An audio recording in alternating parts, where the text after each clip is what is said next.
Hey guys, Abby Johnson here. I was watching the show Dopesick. I don't know if you guys have watched it. It's on Hulu, I think. And it's about, if you haven't watched it, it's actually really, really good.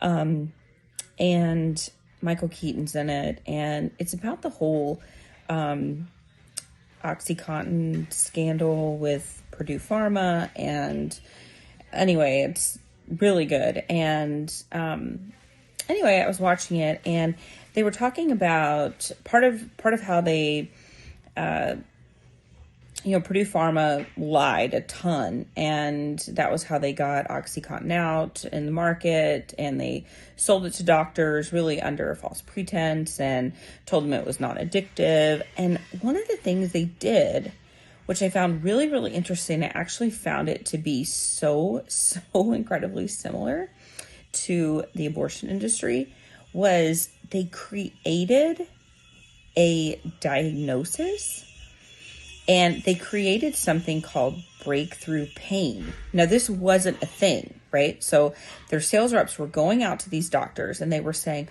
okay, so the OxyContin isn't working the full 12 hours like we said it was going to. Oh, okay, well, that's something called breakthrough pain. And these doctors were going, I've been a doctor forever. I've never heard of breakthrough pain. What is that? And they're like, you haven't heard of breakthrough pain? Oh, yeah.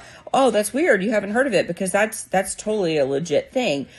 But it actually wasn't. It was just something that Purdue Pharma had come up with on their own in order to sell more OxyContin. And so as I'm watching this, I'm thinking, oh my gosh. And Doug and I started talking about it, and I was like, oh crap, that's exactly what the abortion industry is doing. They're doing it right now with medication abortion. They're calling it something different. They're calling it self-managed abortion. And so, for all this time, the abortion industry has been like, we don't want at-home abortion. The at-home abortion's so bad. We don't want to go back to when we were having abortions at home. Now they're like, we love at-home abortions. Abortions are so great when they're done at home, right? And now they're calling them something different, though. They're calling them self-managed abortion, which really isn't a thing, right? They just made it up. They just made up this thing called self-managed abortion, okay?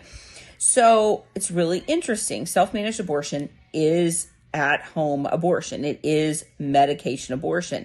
It's just abortion where you never see a doctor. You never go into a medical clinic. You never have an ultrasound. You never find out exactly how far along you are in your pregnancy. None of it, right? You just get everything done online. They mail these pills to you. Maybe you're 10 weeks along in your pregnancy. Maybe you're 16 weeks along in your pregnancy.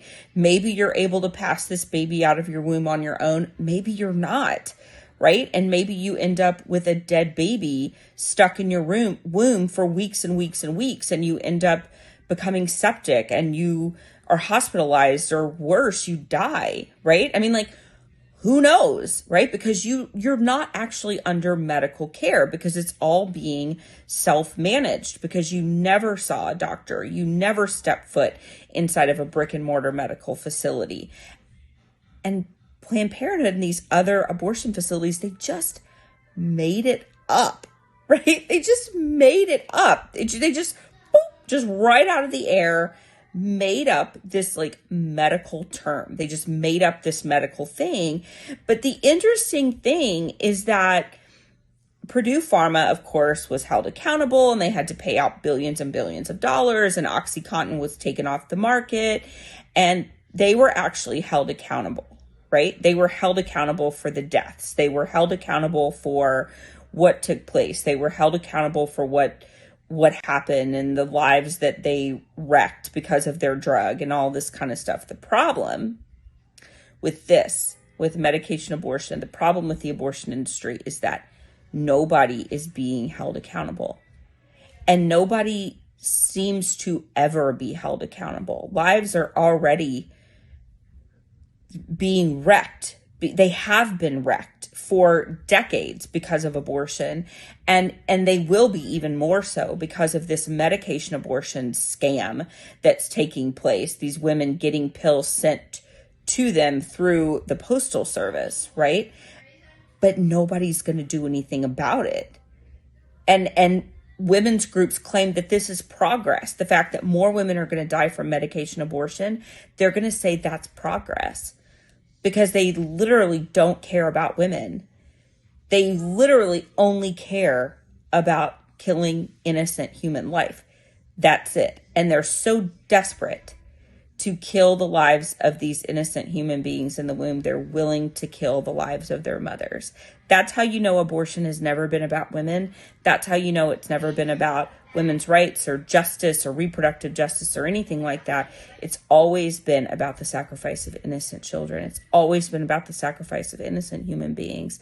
That's what you need to know about abortion. So the status part about this is that we can look at the double standard across America. We can look at how all these other companies, pharmaceutical companies, and all these other big groups, big pharma, all these other things, they've been held accountable sometimes for different things that have happened. They've been held accountable for OxyContin and different painkillers and things that have come across the pharmaceutical industry. But abortion, big abortion, has never, ever been held accountable.